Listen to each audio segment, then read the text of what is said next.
Bonjour et bienvenue dans ce décryptage. Aujourd'hui, on plonge directement dans une affaire assez hallucinante. Mais c'est vrai qu'aujourd'hui, tout est bloqué et on est sur une espèce d'entropie, tu sais, d'entropie fatale, où les cons de droite sont de plus en plus cons de droite et les cons de gauche de plus en plus cons de gauche parce que les uns et les autres se font peur.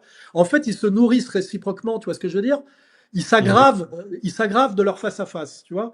Et moi, j'étais le type qui disait, il faut sortir de ce face à face, ça s'appelait égalité, réconciliation, gauche du travail, droite des valeurs pour une réconciliation nationale. Tu verras que tout est là. Je veux dire, si je pouvais à un moment donné faire le médiateur, mais c'est très abstrait, c'est-à-dire donnez-moi le pouvoir, je mets ensemble un chantier.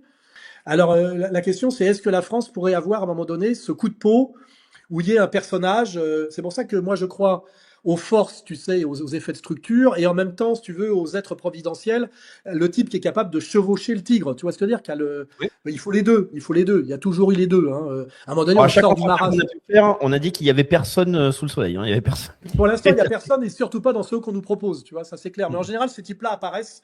Qui pouvait savoir que Napoléon, que le Bonaparte, qui aurait pu être italien très facilement, je rappelle, hein, ça s'est joué à pas grand-chose, et qui était jamais qu'un artilleur, tu vois, assez obscur, à la faveur d'événements et d'une accélération de l'histoire qui s'appelle la séquence de la Révolution française, à un moment donné, arrive à faire de la France un empire qui écrase d'un seul coup l'Europe entière, alors qu'à un moment donné, il reste plus que 30% de la France qui est sous contrôle d'un pouvoir ruiné, tu vois, parce que on passe d'une situation à l'autre en quelques mois. Je rappelle de Valmy à la, à la, à l'épopée italienne en quelques mois d'une certaine manière.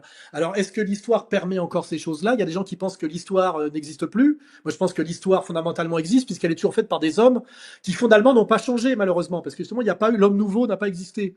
On a pensé à un moment donné que l'homme, tu sais, ferait triompher sa raison sur ses pulsions, et que c'était le sens de l'histoire, et que l'homme raisonnable serait fatalement communiste, ce qui n'est pas faux. Parce que si réellement l'homme était raisonnable, il serait dans une idée de partage pour sortir des crises, etc. Il aurait une vision rationnelle.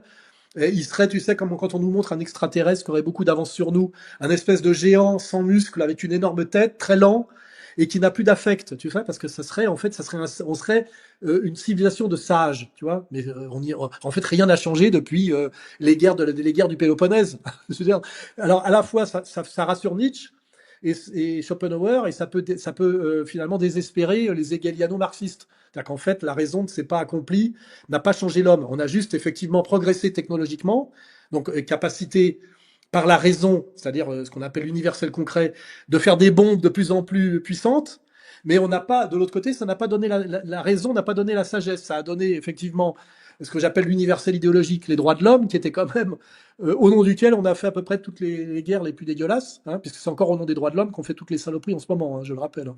Si on est des droits de l'homme qu'on veut faire tomber la République islamique d'Iran, hein, pour le ramener, je rappelle les lumières de la démocratie, hein, je le rappelle. D'ailleurs, de ce point de vue-là, on se pose jamais la question de l'Arabie Saoudite. T'as remarqué qu'on a quand même Mhm. la République islamique d'Iran, pas bien, mais par contre, l'Arabie Saoudite, je veux dire, dont la constitution comment dirais-je, la loi coranique, hein, c'est, ça, on n'y touche pas. Donc, c'est intéressant de voir, je dirais, avec ce raisonnement, le sens des lumières sombres en ce moment. C'est le progressisme technique, on ne doit pas y renoncer, on ne peut pas y renoncer parce que c'est ce qui fait avancer l'homme. Mais par contre, le progressisme idéologique, ça n'a pas donné les résultats escomptés, puisque aujourd'hui, à la limite, ça donne l'escroquerie démocratique et ça donne tout ce que je dénonce moi, c'est-à-dire le sociétal généralisé, c'est-à-dire le triomphe mortifère du LGBTisme, qui, je rappelle, est une idéologie de mort et qui a bouffé en fait toute la pensée de gauche. On pourrait parler aussi d'écologie, tu sais, l'écologie folle. En fait, tout Mhm. ça tout ce démocratisme de gauche effectivement à balayer. Et effectivement, il faudrait revenir à une gestion un peu raisonnable de tout ça. Et est-ce que la gestion raisonnable, c'est pas l'IA, tu vois? Mais en dernière instance, il faut que cette IA soit, c'est comme le magicien d'Oz, il faut qu'il y ait au-dessus une instance qui soit une instance supérieurement morale. Hein. Mais on a déjà la réponse sur cet élément qui est non. On n'aura pas cette instance morale. Oui, parce que cette instance supérieure qu'on appelle le catéchone, bah, c'était à un moment donné l'Église catholique qui freinait l'arrogance des princes, tu sais, puisque le roi devait s'agenouiller quand il rentrait dans une église, tu vois, il y avait cette hiérarchie du spirituel au-dessus du temporel. avec cette construction, bon, qui avait ses effets pervers, où le roi devait allégeance au pape, d'une certaine manière. Il y avait cette construction de dire qu'il fallait quelque chose qui freine l'hubris de la domination et du pouvoir. Or aujourd'hui, cette double articulation qui s'appelait la monarchie théocratique, hein, le roi et l'Église, a été balayée. Ça reviendra pas, à mon avis. Et ça a laissé la place à ce qu'on appelle le double processus de la raison, que décrit assez bien Rochdy, c'est-à-dire la raison par la technologie, c'est la raison par ce qu'on appelle l'universel concret des mathématiques appliquées, qui nous amène à l'incroyable puissance humaine des ordinateurs quantiques, mais qui donne aussi, d'ailleurs, je rappelle, BlackRock, la finance complètement déconnectée de toute création de richesse réelle. Hein.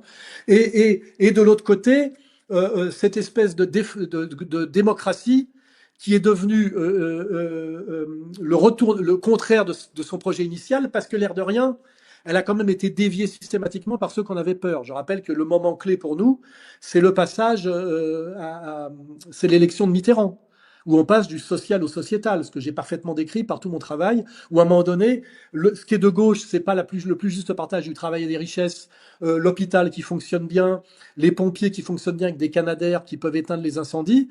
À un moment donné, la gauche, ça devient le droit de s'enculer et même le droit d'enculer des gosses. C'est exactement le processus qui a suivi la gauche, où on est passé de la question sociale au LGBTisme. C'est pour ça que la gauche est totalement disqualifiée. Et d'ailleurs, on voit bien que chez LFI, on a ce problème de cette gauche cancéreuse, où la question sociale est très mal analysée, très mal comprise. Et il y est répondu par du keynésianisme foireux, et derrière, c'est le revenu universel. C'est il y a de l'argent, on en veut. Hein, c'est en fait le revenu universel, chichon et prestations, là. Et ça, c'est la disqualification totale du personnage de l'entrepreneur qui est fondamental, qui est fondamental, sinon c'est pas sain. Et puis de l'autre côté, c'est le grand capital mondialisé, financiarisé, sous pilotage aussi du groupe ethnique et religieux qu'on connaît, hein, c'est-à-dire avec en plus une vision qui n'est pas rééquilibrée par le Christ, tu vois, parce que c'est le problème, c'est qu'un capitaliste juif n'a aucun frein, aucun frein. C'est ça le problème. Alors que quand c'est un capitaliste catholique, ça donnait les Michelin, ça donne le capitalisme social, ça a existé tout ça. Ou d'ailleurs aussi dans le Nord, à l'époque, avec les grandes familles qui étaient très catholiques, tu vois, les patrons catholiques. Alors évidemment, ça agaçait les marxistes-léninistes, mais c'était mieux que ce qu'on a aujourd'hui. Donc, tu vois, cette question globale, elle est là, c'est qu'en fait, effectivement, on a une droite financière mondialisée qu'Attali a très bien décrite, hein, c'est son monde, hein, l'hyperclasse, pour qui les pays sont des hôtels, avec une idéologie qui est le judaïsme Netanyahou. Il faut pas se mentir, hein, c'est celui-là. Hein. C'est-à-dire, nous sommes le peuple élu, la terre nous est promise, et nous avons les moyens d'accomplir ce projet biblique parce que nous avons travaillé avec Rothschild et nos prix Nobel pour nous donner tous les moyens. Aide-toi, le Dieu t'aidera, tu vois ce que je veux dire? Ils ont tous les moyens d'accomplir ce projet, même si Dieu d'un seul coup décide de se cacher, comme dans la vision de pascalienne, tu sais. Et de l'autre côté, on n'a rien pour y répondre en réalité. Hein. Je le dis, on a un prolétariat et un sous-prolétariat mondialisé qui est livré à lui-même parce que ses défenseurs ont été disqualifiés par l'histoire. Ça s'appelait le marxisme-léninisme. Hein. Donc on a cette situation qui est très inconfortable, très insupportable. Avec moi, je dis, il y a des lectures utiles comme Proudhon, mais qui réconcilie la question sociale et la question de la production, et qui axe sur la classe moyenne et sur le national. C'est pour ça qu'on a des grands penseurs français, hein, n'oublions pas. Tu sais, des nationalistes de gauche, Sorel, Oui, tout à fait. Proudhon. Ouais. Tu vois, on a ces penseurs, on les a, Mm. on peut les offrir au monde. L'universalisme français est toujours disponible. Tu vois, moi, je suis pas sûr que tu vois un mec qui s'intéresse à la lecture, ce qui est intéressant, parce que ce qui est intéressant, c'est que c'est un milliardaire qui lit. Les milliardaires ne lisent pas, hein, rêvons pas, ils regardent je sais pas, des revues de bagnole, des revues de yacht et des revues tu sais, de financières. Ils ne lisent pas. C'est fini. Peut-être beaucoup de millionnaires, mais un milliardaire, il faut quand même un certain niveau pour devenir millionnaire. Un millionnaire Oui, est plus mais proche de quelqu'un au SMIC qu'un je suis pas milliardaire. sûr Hein, qu'ils ont n'oublions lu pas. je suis pas sûr qu'ils ont lu Balzac comme dans le temps, tu sais, Ouais. des bibliothèques. Il suffit de regarder ce que c'était qu'une bibliothèque de grands bourgeois avant, et puis leur niveau même leur conversation. Enfin, moi, je connais un petit peu ce monde-là, tu vois. Et moi, je suis pas sûr que Peter Thiel qui s'intéresse, c'est un mec qui est au sommet de la hiérarchie de l'argent et de la haute technologie couplée à l'argent, et qui se pose des questions. C'est pour ça que moi, je suis pas pour lui cracher dessus. C'est un mec qui se pose des questions et qui lit. Et moi, j'ai envie presque de lui dire, je vais te faire découvrir des penseurs intéressants qui sont pas de ta sphère, parce que tu connais le monde anglo-saxon, surtout, tu es un peu allemand d'origine, mais tu ne connais pas en fait la proposition française. Et il faudrait lire Sorel, Proudhon et d'autres qui sont d'ailleurs considérés comme des préfascistes hein, par l'idéologie dominante, hein, ce qui est pas faux. Mm. Hein, c'est ce qui est pas faux. Moi, j'ai pas de problème avec fasciste. Je m'évanouis pas dès qu'on me propose ce genre de terme. Hein. Je me rappelle que Mussolini a brûlé la dette, tu vois, et puis que l'air de rien, quand tu regardes l'Italie aujourd'hui, Ça tout ce qui commence tient par debout, parti c'est ouvrier. soit Hein.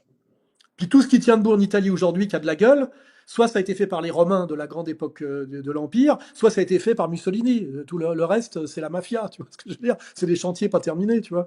Donc les Italiens ont un très grand respect pour l'épopée fasciste parce que il n'y aurait pas eu le grand cinéma italien sans Cinecittà. Cinecittà, c'est Mussolini, il faudrait peut-être le rappeler. Hein, c'est le cinéma italien voulu de manière volontariste par Mussolini et d'ailleurs qui était géré par son propre fils. Et ça s'est effondré d'ailleurs à partir des années 80 à cause de la mondialisation. Hein. Le cinéma italien a disparu. De ces gens-là qui étaient des antifascistes, comme Ettore Scola, devaient tout au fascisme, je le rappelle, d'un point de vue structurel. Il le savait d'ailleurs. Des gens suffisamment intelligents a montré que ces mecs-là, souvent comme Rossellini, avaient commencé comme cinéaste de propagande fasciste. Mhm. Entre, il passe de cinéma fasciste à cinéma fasciste en 3 ans. Mais tu vois, c'est le paradoxe, c'est que sans Mussolini, il n'y a pas le grand cinéma italien qu'on a tous admiré qui donne ce cinéma d'Antonioni, qui est très antifasciste dans, dans, sa, dans son contenu idéologique, mais qui a été permis par Cinecittà. Et Cinecittà, c'est le fascisme italien. Ça n'aurait jamais pu exister sans ce volontarisme d'État, etc., etc. Et c'est ces paradoxes qu'il faut comprendre, tu vois. Et malheureusement, nos dominants nous font bouffer que du mensonge. Ils nous empêchent de connecter les choses où on passerait de paradoxe à réalité historique, tu vois. Parce que c'est pas des paradoxes, en fait, c'est la complexité de l'histoire, tu vois. Et c'est pour ça que je le dis, et je l'ai encore dit aujourd'hui sur X, tant qu'on sortira pas de la terreur shoatique, on ne pourra avancer sur rien.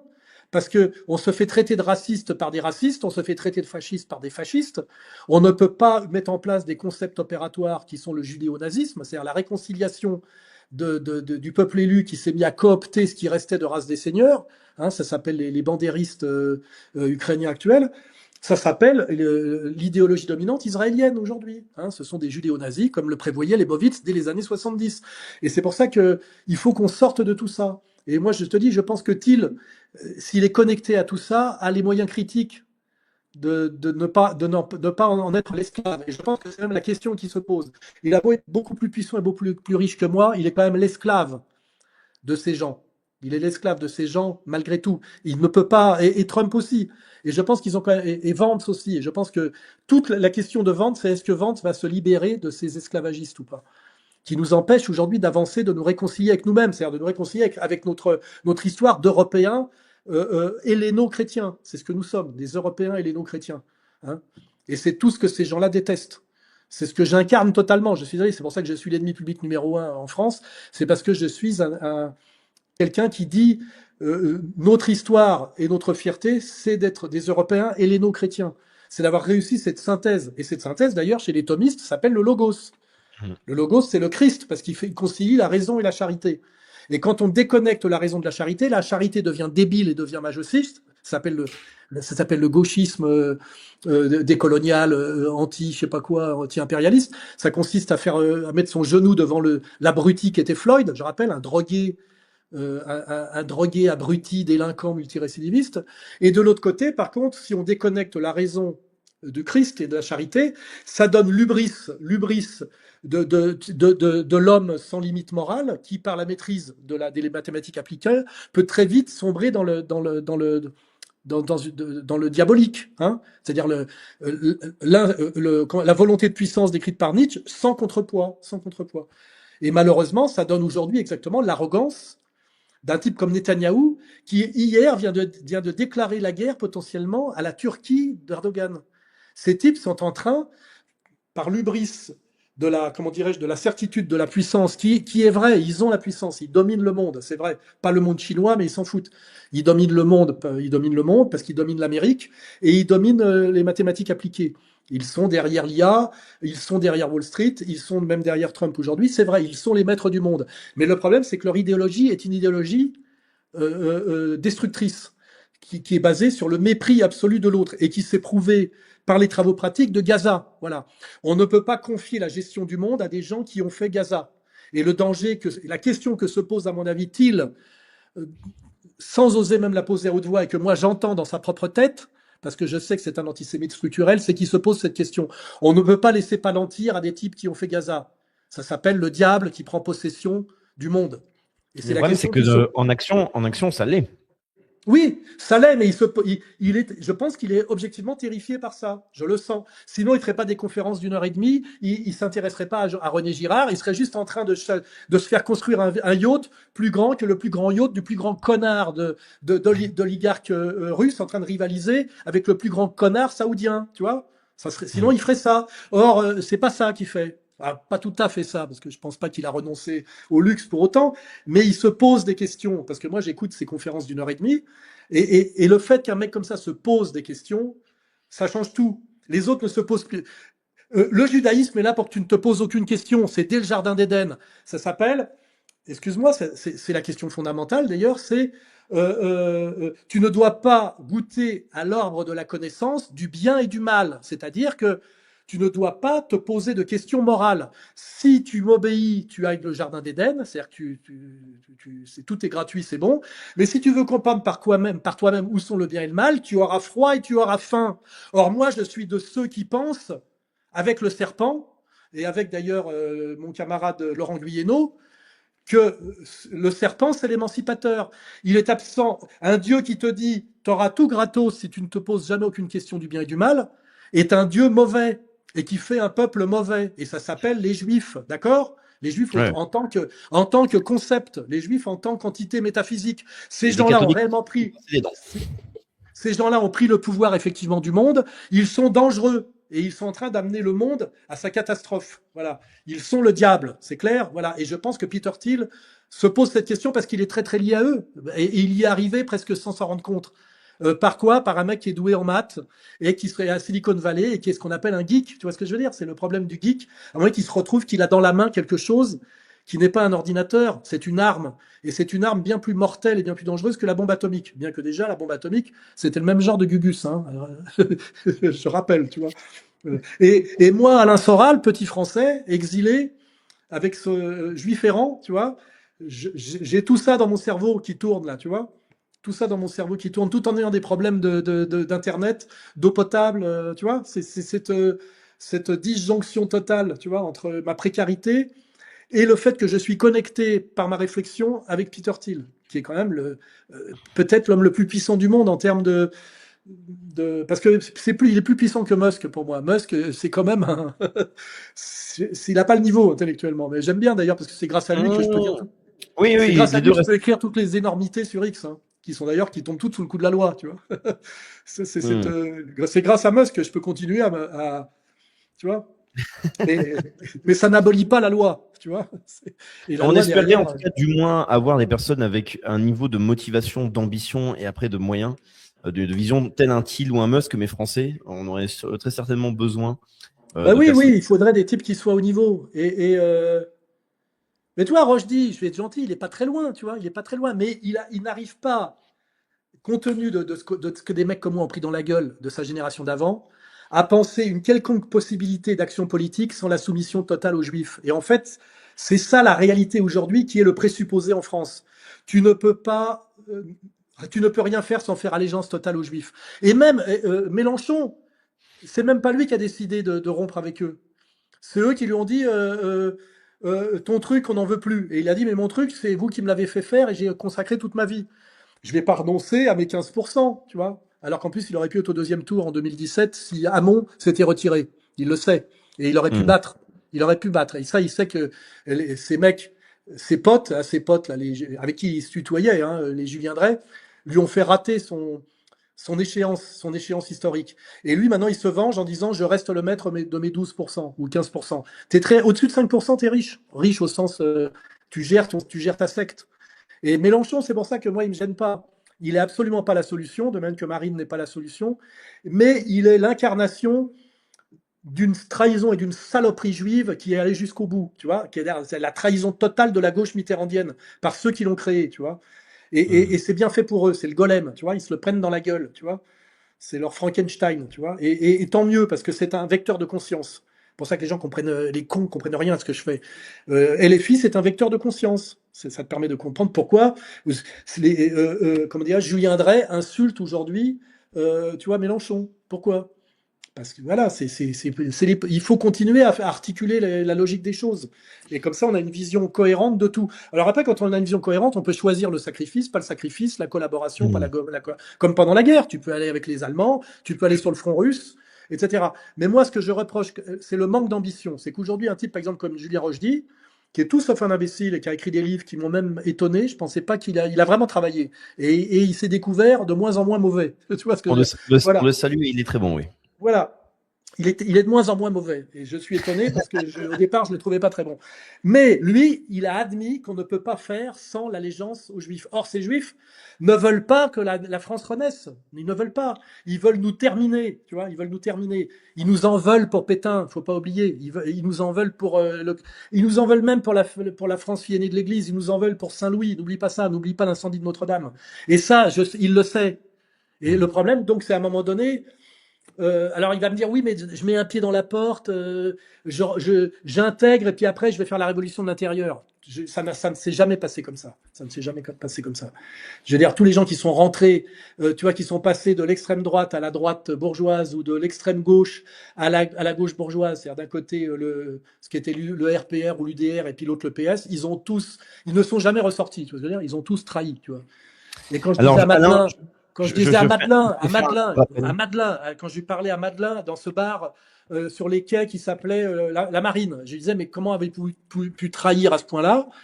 Et il m'a dit Alain, ils ont gagné. Donc les mecs ils rejoignent ceux qui ont gagné, quoi. Voilà, c'est tout. Alors, face à ces propos, Alain, je réagis à un commentaire parce que voilà, il y a plein de réponses évidemment de soutien. D'ailleurs, continuez à envoyer vos messages. Surtout, vous voyez. J'ai pas mis le chat, tiens, j'ai pas mis. C'est le moyen de le soutenir. Vous avez donc c'est marqué derrière alainsoral.com. Vous l'avez entendu en début d'émission. Vous connaissez la situation. C'est bien de pouvoir le soutenir aussi directement. Mais là, vous êtes très nombreux sur cette émission. Merci pour les pouces. Et je vois aussi des réactions. Alors pour me soutenir moi, c'est simple. Soit vous adhérez à alain-soral.com le fisc français m'a flingué tout le reste pour des raisons abusives, mais ils m'ont tout flingué. Et sinon, il y a sur le truc américain, le paradoxe qui s'appelle Give Send Go là, qui est un truc chrétien américain qui est protégé par le premier amendement. C'est d'ailleurs Xavier Moreau qui me l'avait indiqué. Et ça, c'est comment aider Soral en Russie là. Vous avez ces deux trucs. Alain-soral.com, qui est derrière ma tête, là.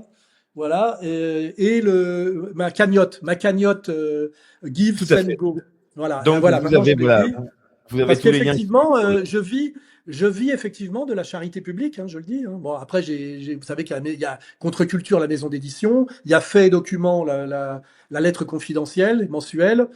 Il y a la librairie, où vous pouvez aller vous fournir si vous êtes à Paris, la librairie Logos. Il y a Au Bon Sens si vous voulez acheter des vitamines. Il y a tous ces petits machins. Mais moi personnellement, puisque on parle de moi personnellement, voilà, il y a deux façons de m'aider, alain-soral.com et ma cagnotte parce que c'est ce qui me permet effectivement de continuer à tenir, notamment dans mon exil, car mon exil qui est un peu une cavale, hein. Ça coûte cher. Vous pouvez demander aux grands voyous, ça coûte cher les cavales. Et Alain, c'est important de le dire aussi parce que on te remercie pour ta présence. C'est ta présence qui sera réitérée le 28 parce que j'ai vu dans les commentaires, mais cette personne est antisémite, et négationniste en plus à vomir. Eh bien, vous aurez la possibilité d'observer un débat sur ce sujet entre Alain Soral et Thomas. Sujet interdit. Sur ce sujet interdit. C'est-à-dire que moi, j'ai critiqué Guénolé sur son sartrisme. J'ai dit il faut être un peu inculte en philosophie et donc en philosophie politique pour vouloir être le Sartre aujourd'hui des années 60-70. C'est la preuve À mon avis, que ce garçon n'a pas de formation profonde, c'est-à-dire de philosophie politique. Mais ça, c'est un autre sujet. Mais lui m'a dit, je vais attaquer Soral sur son antisémitisme. J'ai dit, c'est un combat que je vais mener les mains attachées dans le dos, puisque c'est déjà poser la question de l'antisémitisme, c'est déjà de l'antisémitisme selon la loi. Tu ne dois te poser strictement aucune question. Hein. Shoah, ça veut dire catastrophe, c'est-à-dire les Juifs ont été victimes d'une catastrophe qui est presque d'ordre météorologique, tu sais. Ça leur est tombé sur la tête. Il n'y a pas de causalité. Ils ne veulent surtout pas qu'on crée de la causalité, parce que la causalité, c'est ben voilà pourquoi ça vous est arrivé, hein, tac tac tac tac tac tac. Et moi je suis le roi de la causalité, hein, voilà, comprendre, voilà. Voilà. Et toute la question aujourd'hui, c'est d'oser produire de la causalité. J'ai dit, je m'appuierai sur l'histoire, la morale et la logique, rien d'autre. Mais c'est interdit. Je rappelle que faire de la causalité aujourd'hui sur ce sujet, c'est interdit par la loi. Voilà où on est arrivé, où en sont arrivées les démocraties occidentales, à nous interdire de penser. Tout ça pour préserver le pouvoir d'une caste qui fonctionne sur les valeurs inverses de celles qui leur a permis de monter, c'est-à-dire l'antiracisme et l'égalité radicale, tu vois, et pour se maintenir au sommet de ce monde dont ils ont atteint le sommet par usurpation. Pour vous dire les dégâts que ça produit. Et tant qu'on n'aura pas réglé ce problème, aucun autre problème ne sera réglé parce qu'on nous interdit de penser. Nous sommes interdits de penser. Et moi, ma vraie souffrance, c'est que je suis quelqu'un qui pense, naturellement, et j'ai découvert que j'étais doué pour ça, comme d'autres sont doués pour les échecs ou la leçon en hauteur, et que je suis tombé dans une séquence historique où ces gens qui sont des menteurs et des voleurs pathologiques nous interdisent de penser. Et c'était pas comme ça même de 46 à 80. Il a fallu qu'on arrive à Claude Lanzmann, à Elie Wiesel, au comment il s'appelait la triplette là, j'ai oublié le fils dingue, la mère hystérique et le père vicieux. Les Là, Klarsfeld. comment il s'appelle les Klarsfeld, voilà. J'ai subi cette séquence historique dans la gueule et chaque année, il a été interdit un peu plus de penser. Ce qui veut dire que nous avons à la tête du pays que des gens qui ont été autorisés pour s'exprimer à condition qu'ils renoncent à penser. Comment voulez-vous que le pays n'aille pas à l'abîme avec ce qu'on appelle objectivement des anti-élites, voilà. Et ce qu'il faut, c'est rétablir toute la mécanique. Comment on a pu arriver avec ça au pouvoir à la fin, Macron et Brigitte. Comment on a pu arriver à la fin à Macron et Brigitte. Voilà. Il faut rétablir toutes ces médiations, toutes ces causalités. Et je le ferai jusqu'au sacrifice ultime. Voilà. Voilà. Et ça commence le 28. Ça commence le Voilà. 28. Le 28 août, 19h, en direct, le grand débat. Thomas Il Guénolé. débite l'ancien, ouais, et il t'emmerde, connard, tu vois. Il débite l'ancien. Quand t'as rien à dire, tu fermes ta gueule, tu vas regarder le foot. Et fais un Alors, il ne commentaire faut qui pas veut se dire faire quelque avoir, c'est la chose. notion des trolls. Il Tu faut crois que des je suis là pour là, si je suis pas là pour penser, tu veux que je fasse un numéro de claquette, un striptease? Je suis là pour Ah non, parler, il ne faut pas connard. se Donc faire je avoir, parle. Alain. On va Alain. pas me reprocher de parler à une émission de radio, parce qu'en fait, c'est une émission de radio. Mais oui, mais Alain, c'est la notion du troll, Alain. Il ne faut pas se faire avoir. Ce sont des personnes qui font ces commentaires pour Non, mais peu. j'aime bien, moi, ça me fait du bien. J'arrête, toi, souvent, par exemple, les mecs m'en je dis, je t'encule, tu vois. Je vais pas non plus jouer l'intellectuel à lunettes, tu sais, circonstancié. À Célineau, il lui manque la dimension sorale, tu vois. À un moment donné, c'est je t'encule, tu vois. Il n'y a pas de débat puisque tu es interdit de penser. Tout est verrouillé, il y a la police qui frappe à la porte. La seule chose que je peux faire, c'est ça, tu vois, c'est ce que fait Dieudonné. J'espère que c'est ce que va faire Lalanne, piloté par Dieudonné. Vous avez interdit tout débat intelligent, vous avez détruit toutes les intelligences, vous avez disqualifié tous les cerveaux, vous avez volé toutes les places, vous avez mis que des usurpateurs en place, tous vos acteurs sont nuls, vos cerveaux sont pas des cerveaux. J'ai pas besoin de Cyrulnik pour penser ce qu'on appelle la résilience. C'est un usurpateur, il a jamais rien pensé du tout. Chaque année, il rajoute une ligne à son CV. On est face à des escrocs professionnels, voilà. Donc moi, quand ces escrocs professionnels commencent à m'emmerder en me traitant de nazi, d'antisémite, je peux pas être nazi, au mieux je peux être néo-nazi. Parce que nazi, c'est pas possible, je suis né en 58, connard, tu vois. Donc moi, à un moment donné, face à ces types qui sont d'une vulgarité, tu sais, comment il s'appelle l'autre là, le plus vulgaire de tous là, qui se fait mousser en ce moment, qui avait une agence de com, qui s'appelait Un intellectuel qui avait une agence de non, com. pas un intellectuel, un communicationnard Tapiro, c'est ça, Tapiro, non? Ah oui, oui, oui, il y a Celui qui Tapiro, oui. fêtait l'anniversaire de sa femme en allant se faire, je sais pas, se taper un travelot bois de Boulogne. Je sais pas si tu vois Ah le bon? niveau. Ah Moi, oui, tu vois, d'accord. Tapiro, je lui dis, Ah je oui. t'encule, Tapiro, je t'encule. Tu vois, y a pas de discussion à avoir avec toi. T'es pas au niveau à aucun moment. T'es là, tu symbolises la vulgarité et l'illégitimité totale. On devrait te déchoir de ta nationalité française. C'est ce que tu mérites. Or, pour l'instant, c'est moi qui peux plus mettre les pieds dans mon pays. Tu vois, à un moment donné, il faut oser le gros mot, tu vois. Il faut oser le gros mot. Je veux dire, c'est pas, on va pas, moi, je veux bien discuter avec Guénolé parce que on s'est mis d'accord que ça serait un vrai débat, et puis parce que je le trouve émouvant, le mec, je le trouve émouvant.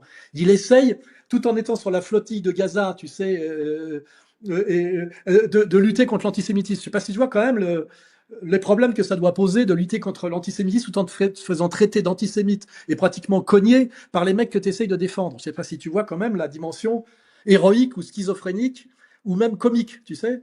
Tu sais, c'est défendre un type qui te passe à tabac, tu vois. C'est quand même, c'est ça la réalité de Guénolé. C'est pour ça que j'ai pas du tout d'envie de le martyriser, tu vois. Le mec, il est déjà dans une position assez sacrificielle, tu vois, qui est une autre position sacrificielle que la mienne, tu vois. Mais justement, Alain, donc là, on a Guénolé. Il y avait déjà eu un échange avec Fabrice Divisio qui avait été réalisé. Ensuite, un débat avec Serge Federbusch. Maintenant, Guénolé, bon, une personne s'est désistée, une femme qui avait voulu apparaître aussi. Est-ce que ça va être peut-être, Alain, là, on dirait qu'il y a un début d'une série. Est-ce que tu penses que en cette année, fin d'année, peut-être même en 2027, ça va être une année où, avec malgré la distance, eh ben, tu vas être défié de plus en plus.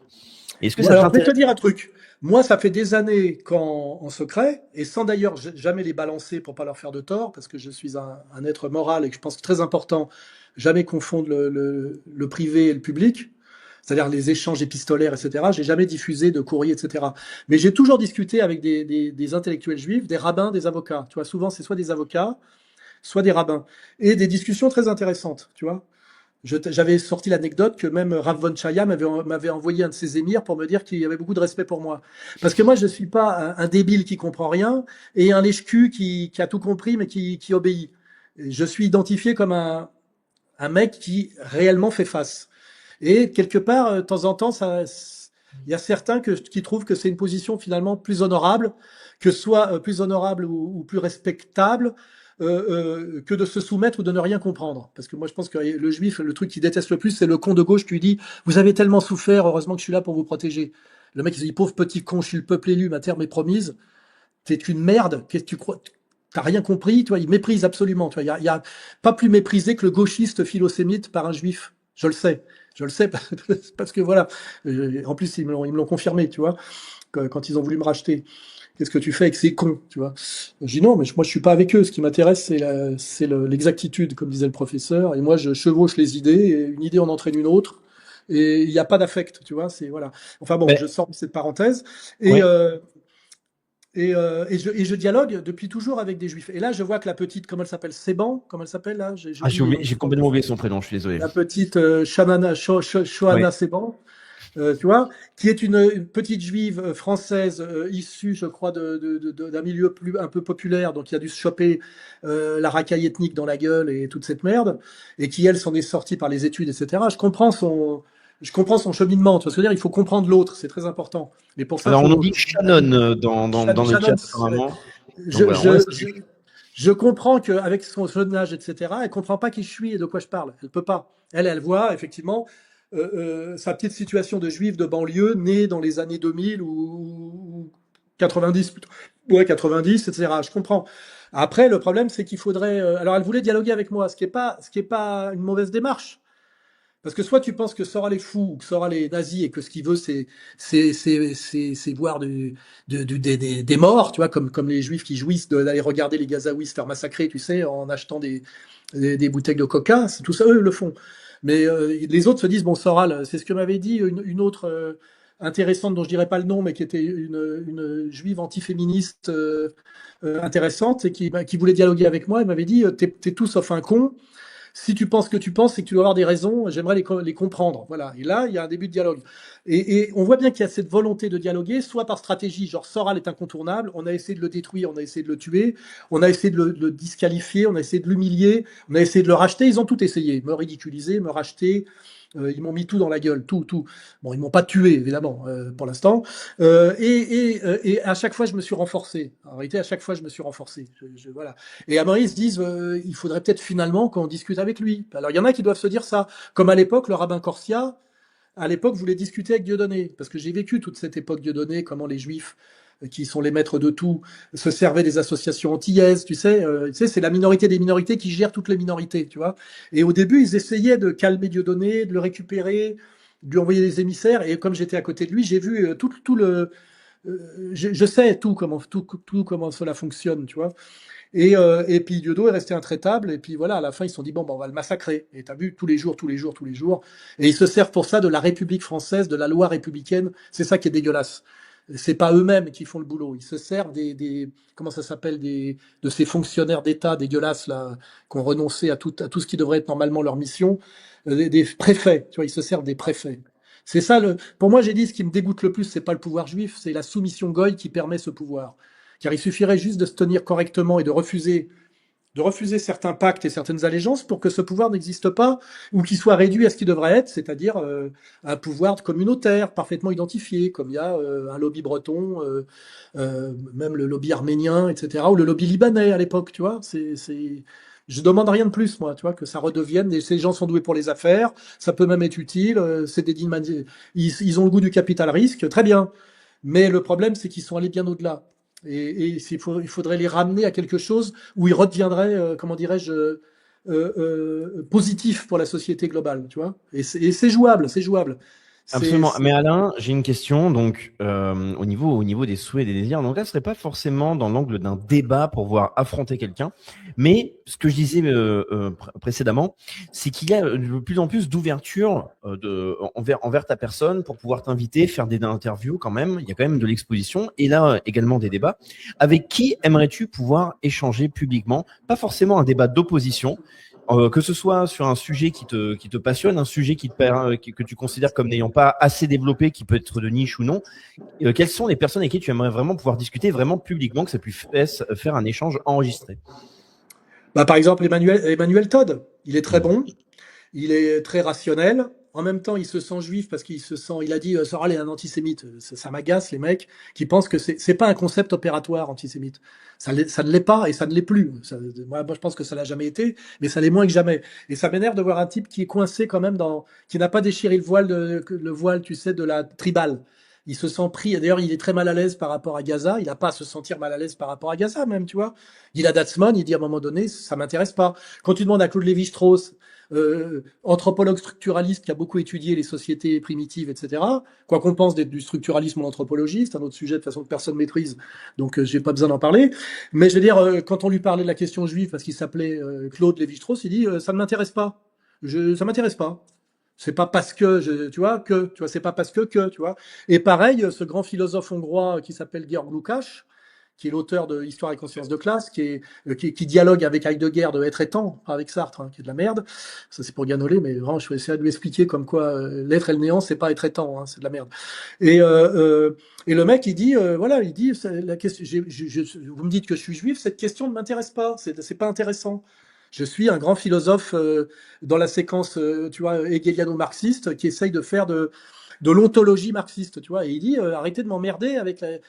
C'est comme si ta maman était allemand et on te dit, alors, les nazis, machin, il dit, écoutez, oui, je suis né allemand, mais excusez-moi, demandez à Chapoutot, c'est un spécialiste, ça a l'air de le passionner, très ambigu d'ailleurs, que ça le passionne à ce point-là, mais Chapoutot, c'est un grand spécialiste, voilà. Mais moi, c'est pas parce que je suis allemand que je devrais m'intéresser, de passionner ou connaître le nazisme, tu vois. Tu vois, c'est comme moi, je suis un Français de base, un autodidacte. Je suis bien moins bon en grammaire que Léopold Sédar Senghor, tu vois, qui était sénégalais, mais qui, je crois, qui était agrégé de grammaire, tu vois. Il maîtrisait mieux la langue française que moi, tu vois. Voilà, donc c'est à la question, oui, c'est pourquoi les types se sentent obligés d'être juifs. Tu vois, c'est Dieudo, il est noir. C'est compliqué de vouloir plus être noir si t'es noir, parce qu'il y a quand même la peau. Mais je veux dire, si tu veux plus être juif, t'as qu'à plus être juif, et puis c'est tout. Tu vois, moi, Gilad Atzmon, il m'a dit Alain, moi, je suis plus juif. Je dis c'est bon, c'est une phrase, et après on a parlé d'autre chose, tu vois. Bon, on a parlé malheureusement du mal que fait le sionisme actuellement. Et quand je dis sionisme, le sionisme, ça veut dire un juif qui sent qu'il doit militer pour la suprématie juive. C'est ça que ça veut dire. Aujourd'hui, c'est pas un mot pour pas dire juif, hein, sioniste. C'est parce qu'aujourd'hui, tu prouves qu'un juif est juif parce qu'il est sioniste. Parce qu'il pense qu'effectivement, il doit apporter sa pierre à l'édifice du suprémacisme théologico-racial juif qui s'accomplit en ce moment par le travail que fait le gouvernement Netanyahou sur la Palestine occupée. C'est pour ça qu'aujourd'hui, sioniste, c'est le bon mot, parce que sinon, c'est juif du quotidien, tu sais pas trop où le mec en est, tu vois. J'ai toujours fait le distinguo. Mais aujourd'hui, un juif jusqu'à la trogne, tu sais qu'il est jusqu'à la trogne parce qu'il est sioniste. C'est-à-dire qu'il assume il assume tout Netanyahou et ce que fait le gouvernement Netanyahou, qui je rappelle bien, n'est pas minoritaire, hein. Ça fait 20 ans qu'il se maintient au pouvoir. J'ai pas compté, mais donc il est majoritaire. En fait, ils sont tous très contents de lui. C'est plutôt marginal l'anti-nétanyahusme, hein. Les mecs, ils te disent oui, mais il faut pas confondre les juifs et Netanyahou. Mon cul, moi, je suis tout à fait d'accord avec les juifs qui me détestent. Netanyahou, c'est leur boss. Ils adorent, ils admirent. C'est le champion, tu vois. C'est très rare les juifs anti-Netanyahou. Et ils sont minoritaires. Les juifs, globalement, sont très contents de voir s'accomplir ce destin biblique qui a été freiné par 2000 ans de christianisme. Et de toute façon, ça rejoint, je rappelle, ce que fait en ce moment Netanyahou est totalement compatible avec les valeurs de la Torah. Il n'y a même pas besoin de solliciter le Talmud. C'est dans le Deutéronome. Nous sommes le peuple élu et la terre nous est promise. Youssef Indy fait vraiment le boulot, hein. Je veux dire, d'ailleurs, il est tellement technique, lui, et tellement précis, parce que lui, il dérape pas. Moi, je suis autre chose, je fais plus. Qu'ils le font jamais chier. Mais le problème, c'est qu'il reste dans une niche. Comme ils le font jamais chier, il n'arrive pas à élargir son auditoire. C'est moi, à la limite, qui Il fais monte le- petit à petit, on le salue Ouais, d'ailleurs. mais il s'il a- manque pourquoi? Parce que Soral cite Guyeno, il faut pas que tous ces gens-là, même jusqu'à celui qui m'a trahi, qui était Xavier Poussard. Xavier Poussard, sans moi, vous n'en avez jamais entendu parler. Même Conversano, vous n'en avez jamais entendu parler sans Soral. C'est un bébé Soral aussi, faut pas oublier, hein. Il a démarré à la main d'or, tu vois, en passant par moi, tu vois. Donc, de toute façon, je suis désolé, je vais faire le mégalomane et je vais les agacer, tout tourne autour de moi aujourd'hui. C'est ce que je dis, bande de connards, je vous fais danser. C'est-à-dire, tout passe par moi. Vous êtes obligés. Bernard-Henri Lévy avait mis un point d'honneur pendant 20 ans de ne jamais prononcer mon nom. C'était sa fierté, tu sais, genre, je méprise trop. À un moment donné, il a craqué. Il s'est mis à parler de moi. Alors, il a dit le chauve, Soral, nazi, machin. Tu l'as dans le cul, BHL. Tu m'as validé. Tu t'es mis à parler de moi. Je t'ai baisé, tu vois. Malgré tes milliards, le contrôle que tu as sur Arte, malgré le fait que tu as détruit la Libye, que tu as du sang plein les mains, que tu as déclaré des guerres depuis la fin des années 70, que tu es vraiment un mec qui devrait passer au tribunal de Nuremberg 2 et être pendu comme ont été pendus les nazis, tu vois, eh ben, je t'emmerde parce que tu es obligé de passer par moi aujourd'hui. Tu peux pas, vous êtes tous obligés de passer par moi. Tous. Voilà. Voilà. Et ça, c'est ma victoire. Ma victoire. Malgré là où j'en suis aujourd'hui, tu vois. Malgré ça. Ouais. C'est beau. C'est beau. Tu vois. Je suis au centre. Eh bien, Je suis fantomas, tu vois. Je suis nulle part, mais je suis au centre. Voilà. nulle part et au centre, eh bien, Alain, ce sera aussi le moyen d'arriver vers la conclusion de cette émission, parce qu'on atteint déjà bientôt les 3 heures. Le Ouais, temps tu passe vois, vite. j'avais décidé qu'on ferait court et surtout j'avais décidé on ne rebondirait pas sur la critique que j'ai faite un petit peu de la Russie vue de plus près. C'est pas tout à fait comme vue de loin, mais tout vu de près n'est pas pareil que vu de loin. Je l'ai fait sur le catho tradi, je l'ai fait sur les communistes, je l'ai fait surtout dès que tu t'approches, tu vois un peu là où il y a de l'homme, il y a de l'hommerie, et là où est la merde est l'homme, tu vois. Oui, non, là où est l'homme, il y a de la merde, on va le dire comme ça, et ça sent toujours un peu.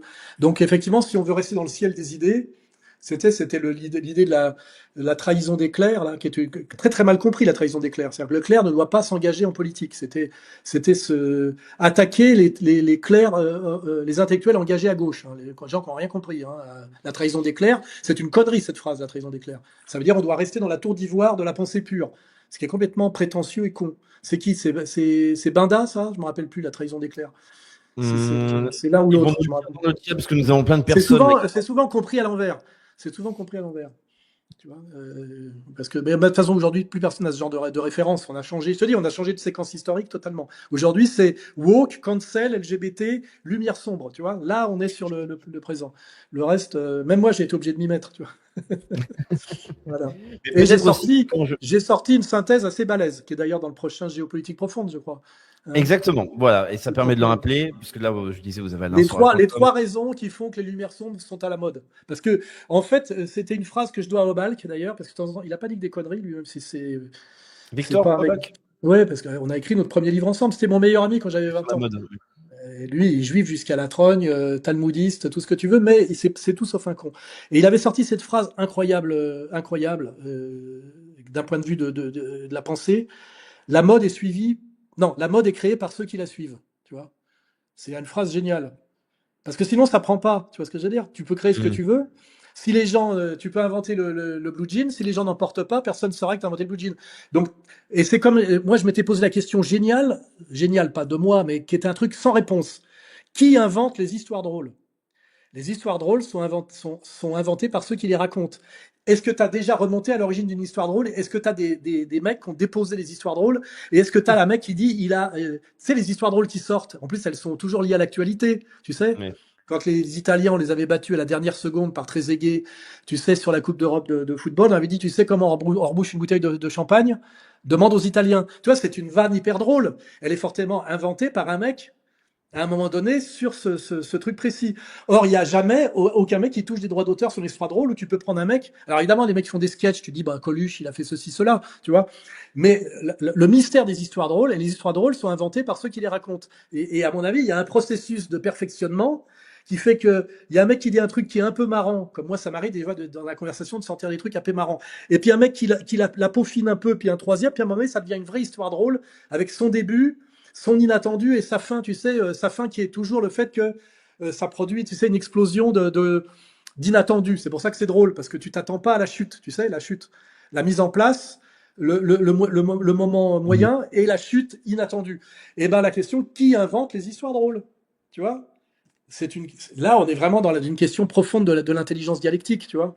Et ça rejoint la phrase d'Obal qui était pas con, la mode est créée par ceux qui la suivent. Parce que s'ils la suivent pas, il y en a pas. Ouais. Tu vois.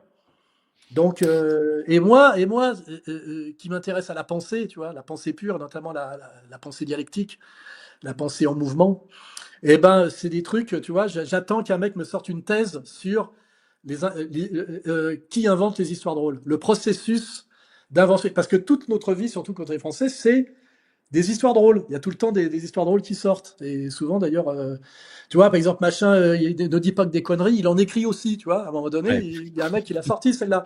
Mais comment peux-tu remonter à l'origine de l'inventeur de l'histoire drôle? Parce que l'idée, c'est ça, c'est remonter à l'origine. Eh ben, tu y arrives pas. Il n'y a pas.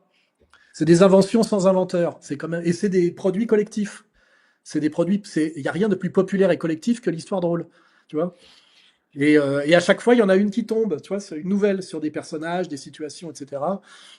Et ça, tu vois, voilà, ça c'est voilà, je vous pose la question, voilà, on va lancer ça. Sortez-moi une thèse, comme il y a eu, tu sais, une thèse des sociologues positivistes français sur le suicide, tu sais. Première thèse Mhm. de sociologie, c'est sur le suicide, hein. Ah, C'est quoi? d'accord. C'est Mauss ou Durkheim?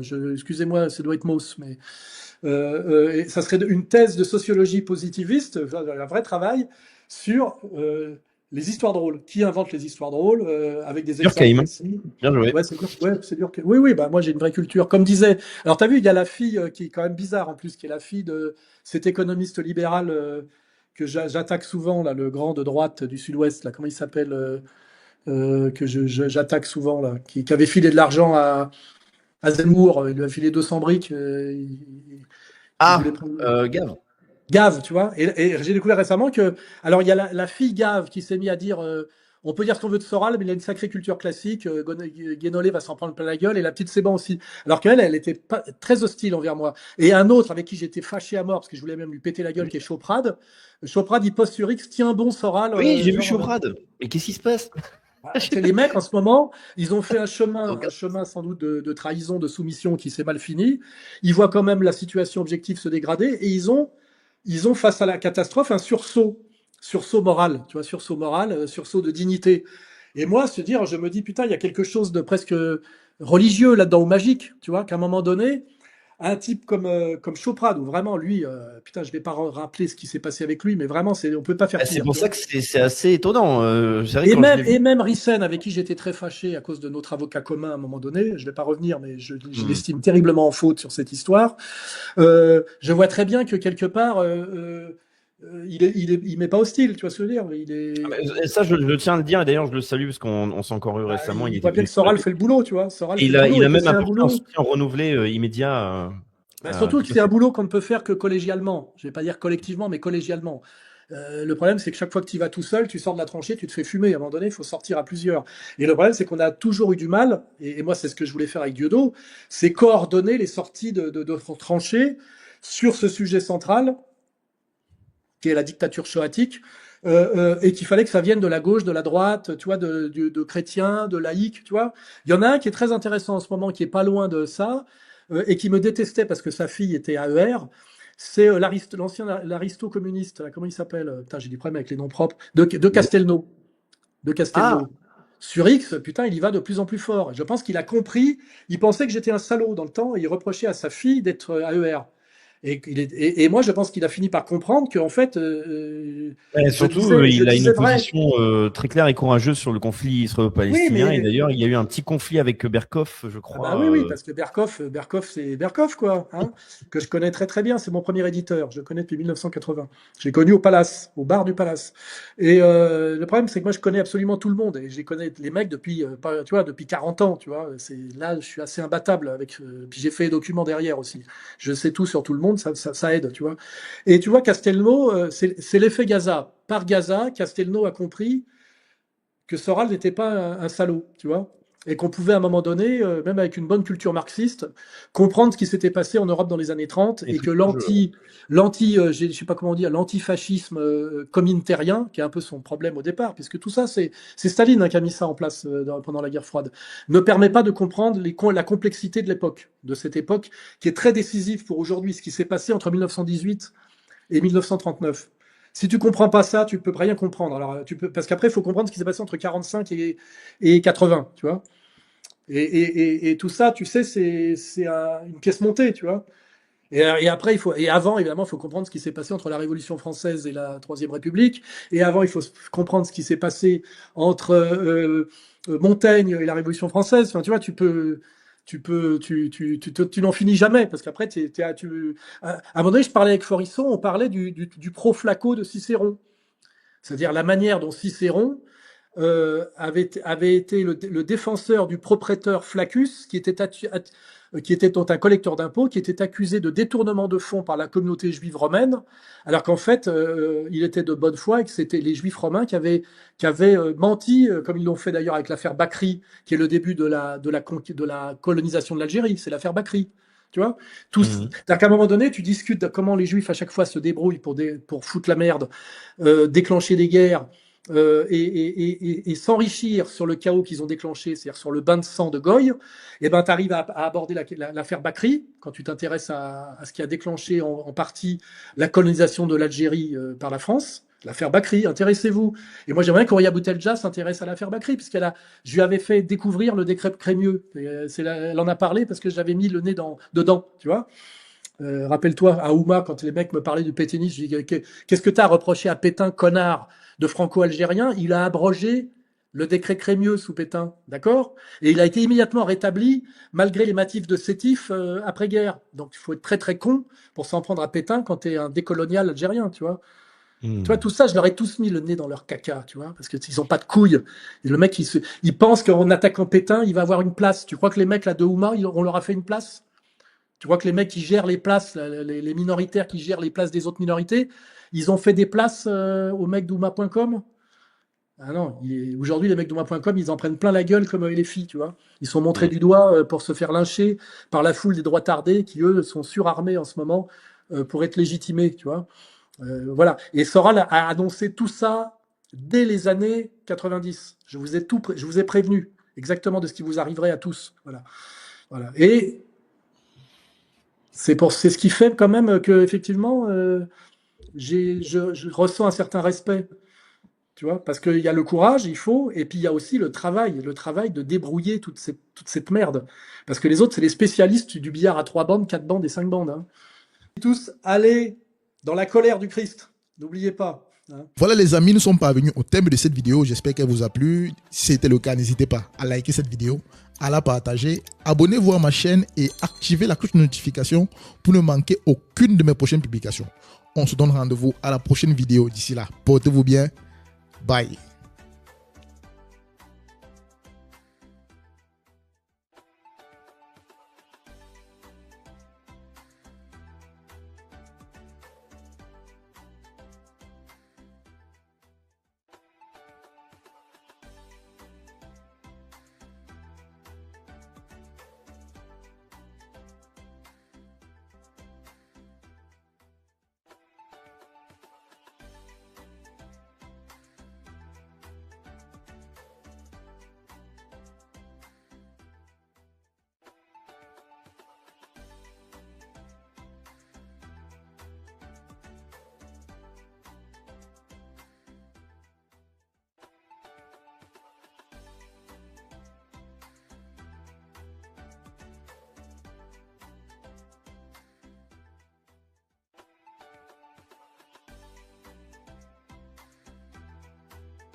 Nous sommes arrivés à la fin de cette vidéo. Vos avis en commentaire. À bientôt.